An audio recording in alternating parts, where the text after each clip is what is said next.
they have to keep an eye on the boss, of course. It's not a desperation call. It's not a desperate moment where teams have to force this. Neither team does. It's a matter of where the temple's next, can you manipulate the rotations, and then can you play around that Hanzo race potential with that scatter arrow build.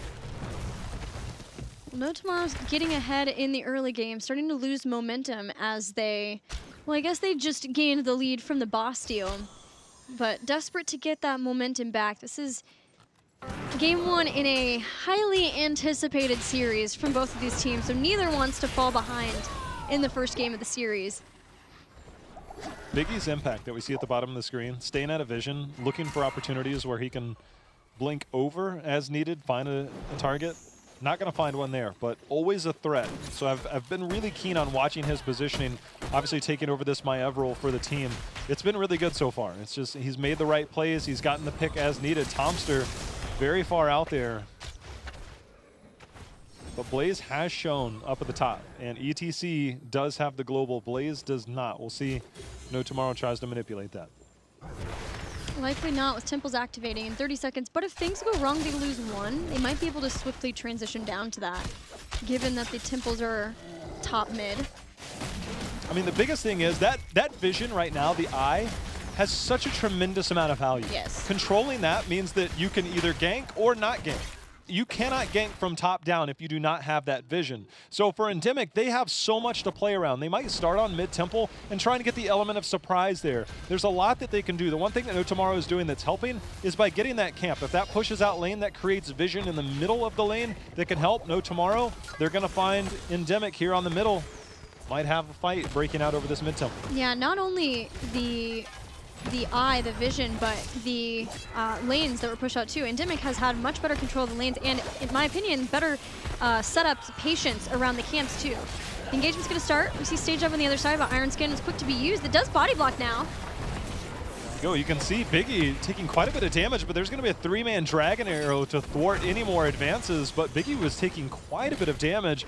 Again, those melee heroes of a Thrall and a Sonya are very much okay with staying in the fight. They were, but ENDEMIC had no inclination to fight there. They have a level lead, and all they did was send Blaze up to the top, get that tempo. They had Hanzo in the bottom pushing that out. There's camps in both of those lanes, and yes, No Tomorrow are getting a tempo, but this is where they need a fight to get back in the game. I love this decision from ENDEMIC. They got out, they baited No Tomorrow there. No Tomorrow went with everybody again, so not utilizing the full global the way that they wanted because they stage dove right at the beginning of that, and now ENDEMIC are right about to get 20 and nearly have that keep in the top. Well, there was the thing also is that if there's no Hanzo, Tomster was forced to go down and sit in that bush where we see Jen at right now to keep an eye on the boss. Hanzo changes the game a bit when he goes that scatter arrow build when there is boss consideration.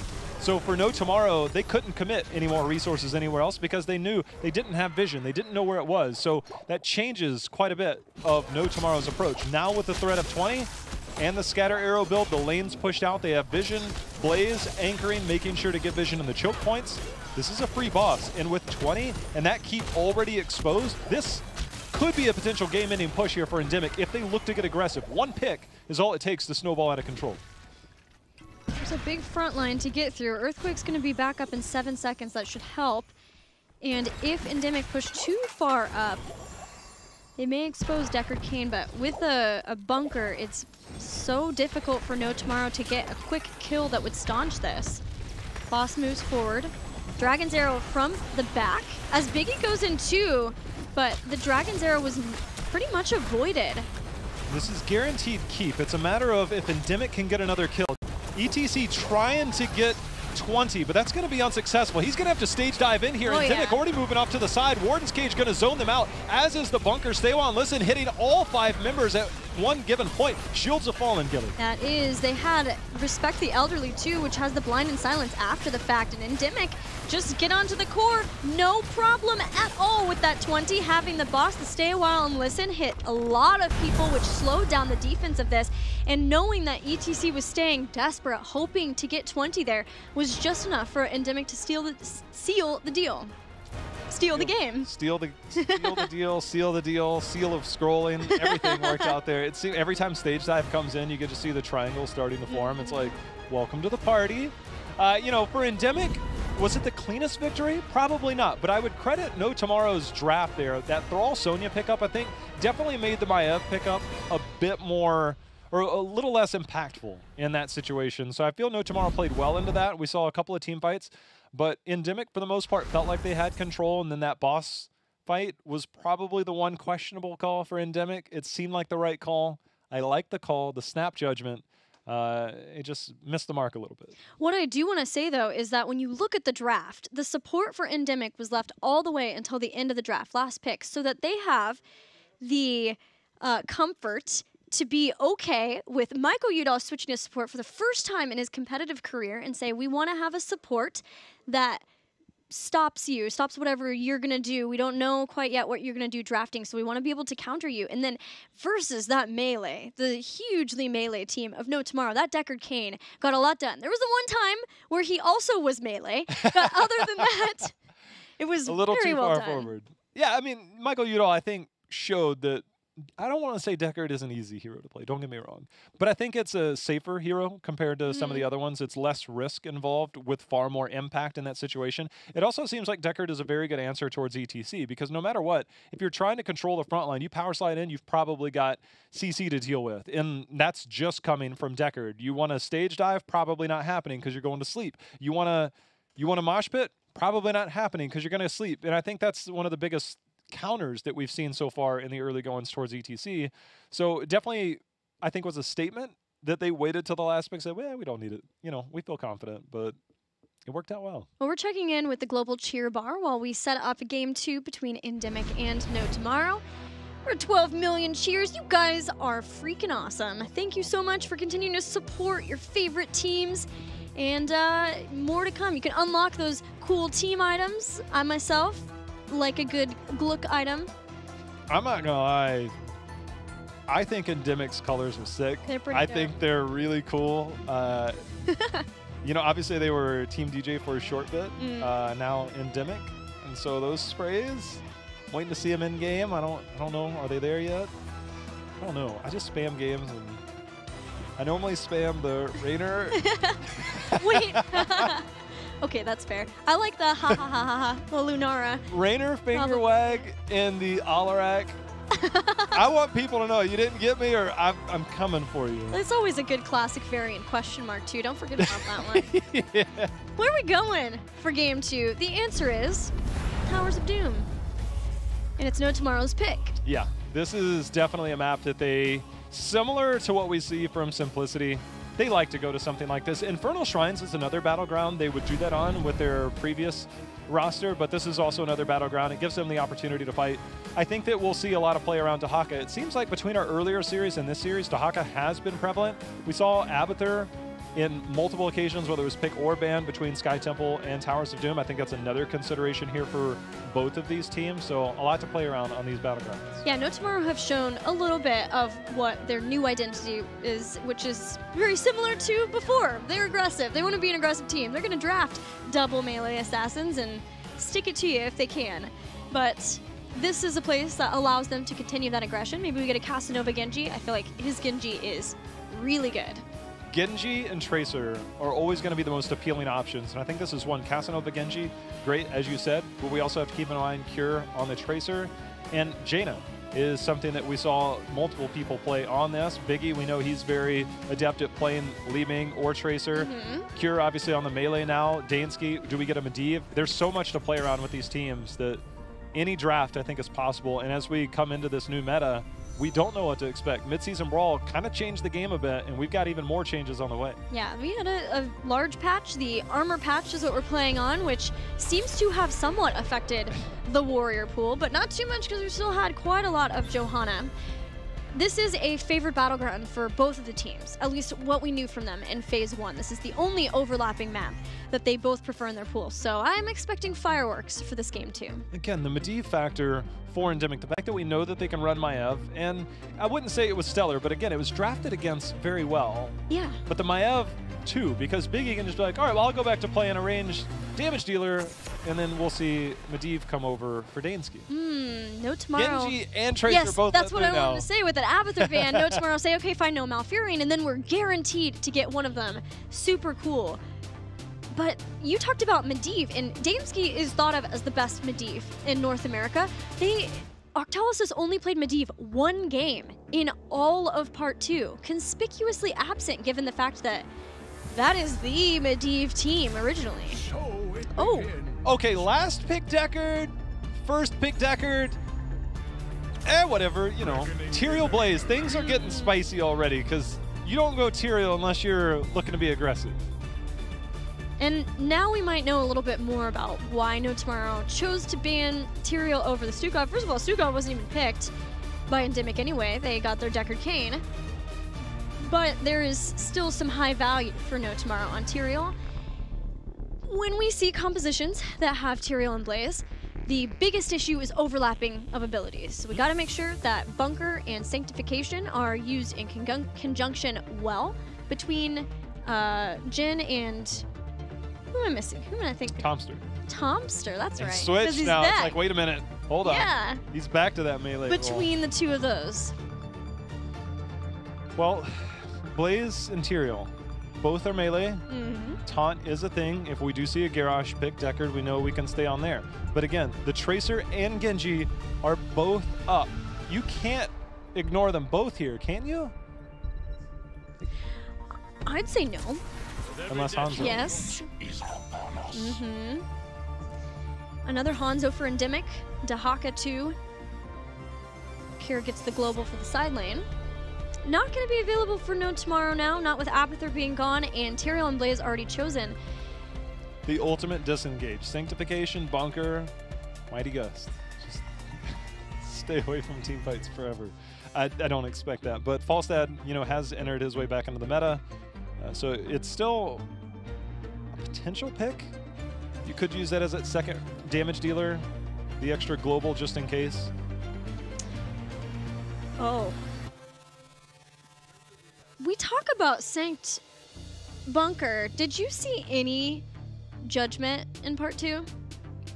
Deckard has no cleanse.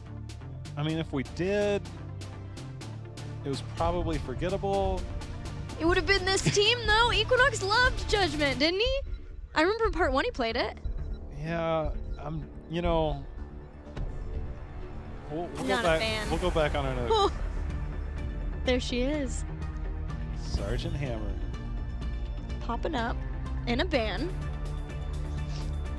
Genji and Tracer struggle against the Sergeant Hammer because she has the Neo Steel plating, the coating on her E to make sure that just negate pulse bomb damage, any type of damage. You're unstoppable as well at level 4. And it's hard to engage into that because the area that you can siege up on, it's hard to work your way in. I think they would ban Genji over Tracer, really. Ooh. Because Sanctification with Genji. But Malfurion's gone. Are you going to TAS Tracer with Tyrael Blaze? I guess maybe. We saw a TAS Tracer with a double warrior last series. Casanova is so good on Genji. I'd be surprised if that's not the pickup. I mean, he is probably one of our more standout Genji players that we have. And this composition says dive, but Deckard, does he change the game? Does Hanzo change the game? The only other hero I would see from that would be Greymane. Because they have Sanctification, they have a lot more of protection for him. But if they're going to move Greymane Uther, I think you have to leave Uther until later on to see how much spread damage you're dealing with. Yeah. Because you already have scatter arrows. It's a double-edged sword because you could just as easily on the other side all of a sudden Johanna comes out as a pick. Oh, Lucio. I stand ready. Vala. Of all the options, like Phoenix. What? Of all the options, we get a Vala. Johanna seems pretty appealing, but Vala again. Vala So Lucio. Tyrael, this is... Although Akaface played a lot of Lucio last phase. Yeah. I'll throw that out there for anybody who's wondering why Lucio. But this is like an old comp. This is like pre-BlizzCon comp. Like Tyrael, Blaze, Lucio, Vala. Like just the constant defensive long fights. Huh. All right. So Johanna is an option. Garrosh is still available. Murd in there. Johanna definitely makes a lot of sense for the blind, the iron skin. They have the sustained steel heal already. They just get Phoenix.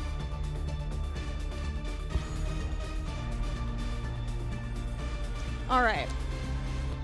This surely isn't double support, double warrior Vala, is it? I really hope not. Heroes Hearth played that and won with it on towers. I think I'm okay if it was a Tassadar, because Tassadar, Yes. Lucio does not have the single target save outside of using an amp it up on heals because if somebody gets low, but generally you want to say that for multiple members. Tassadar seems like it could be an option, but if you're going burst damage, you know, we haven't really seen Jaina in this series yet. But a Vala Jaina does not appeal to me. I know, this is wild.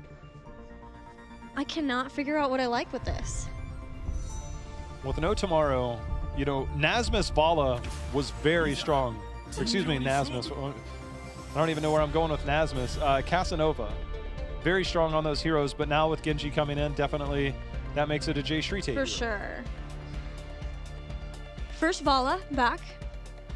I don't know if this is the place. We said that about Heroes Hearth, and then won with it. But Vala over Phoenix at this point. I mean, I hate to say it, but Phoenix is really strong, and Vala can be strong, but is far more susceptible. Smaller health pool, not as much mobility. She does have higher burst potential depending on the build. Yeah, what do you expect here? Do you think it's going to be Hungering Arrow build? We're not looking at Vala Ario, so it's not so much trying to get multi-shot build to build up the hope. Then she can be the sapper hero. You're not going to believe this, but Jay Shrich is playing Genji. Casanova's on Vala. What is this life? Changes. They happen. Changes. I knew you were going to do that. It's very different. This is a very different No Tomorrow team. They are breaking from the norm.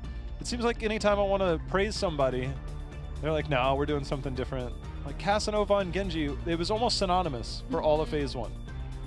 He was a very good Genji player. And is probably still a very good Genji player. It might just be the Vala necessary for Casanova.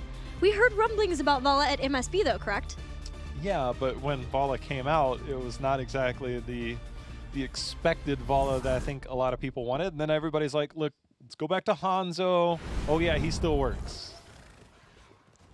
It's true, Hanzo does feel like the upgraded version, but I will say that a lot of the initial Valas we saw were from significantly weaker skilled regions or teams. So I think there's also some factor in there, but let's see how it goes. It's not going to be Hungering Arrow build. We've got Hot Pursuit.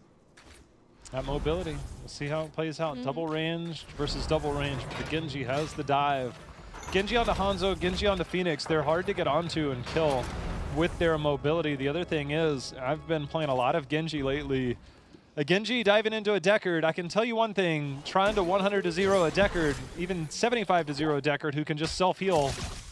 And he's probably taunting you as he just watches you try and hit him with shurikens. It's not an easy task. It's going to require a full team effort for No Tomorrow to get onto that back line and get the Genji value. Well, with a lot of defensive abilities, maybe they can wait for Endemic to come to them.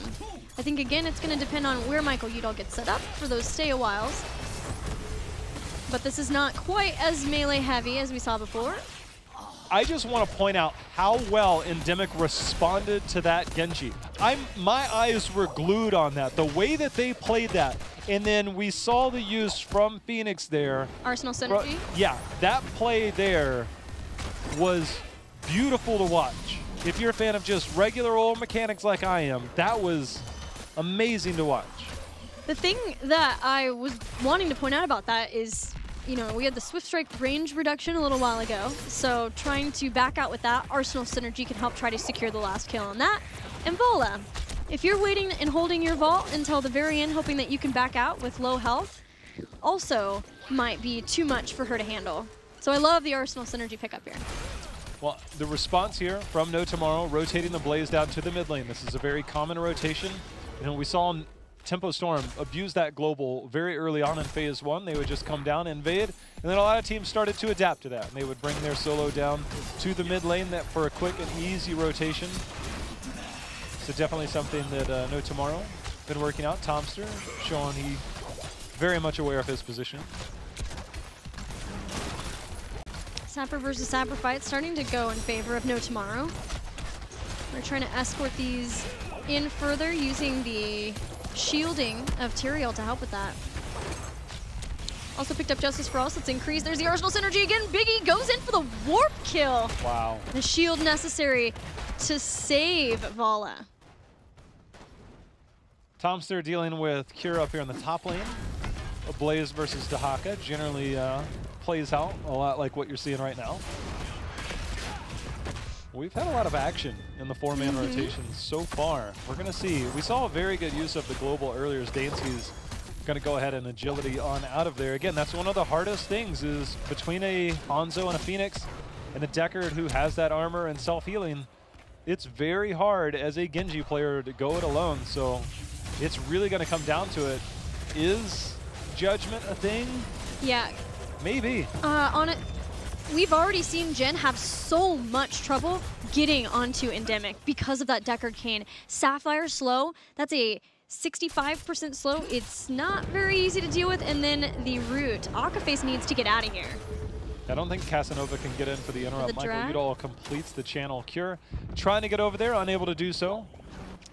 Movement speed bonus is one great thing about Lucio, trying to speed you away from that. But as we talked about, the low heals for a majority of the game is problematic, but I think that's why we're still going to see a sanctification, but I worry about No Tomorrow's ability to engage in a fight. I mean, we've talked a lot about, or you guys have talked a lot about Holy Ground. Maybe Jet Propulsion can make the difference when Tomster's in for fights, but it's going to depend on when he can feel comfortable rotating in for those fights. Right now, it seems like No Tomorrow's chasing a lot. They're just unable to find their opportunity, and I think they're starting to realize that the engagements aren't really there. You can see their positioning. You can see right now they're conceding a bit more than they were before. They haven't made a rotation up to the top lane, trying to find a rotation onto the Hanzo or the Phoenix. It's proving to be all for naught, and they're going to go over, trade out camps here. There's going to be no invade by either team, but No Tomorrow definitely starting to slow their pace just a little bit. They find themselves slightly down. Not a lot, but I just feel they're having trouble finding their footing behind this, and it's really not going to open up for them until level 10 to try and deal with this composition from Endemic. Well, Swift Retribution for Tyrael should make some difference in giving some more movement speed, but they have the movement speed of Akaface too. And that might be an enabler for them to get into the fight, but it's these triangles, scroll of ceiling every time, that forces No Tomorrow to back off, and they would like to be more aggressive. But I agree with you. They're being aggressive. They're bringing in some damage, but for what they have, their composition, it's heroic abilities where they really come online. Yeah, and you know, we've got a ways. We're going to see another trade here. By the time we get there, Shrite is actually getting a little bit of poke value in. It's not necessarily buying anything. You look at the mini-map, everything's just kind of trading out. Phoenix was soaking mid, Vala's soaking bottom to deal with the push that Endemic had an advantage in.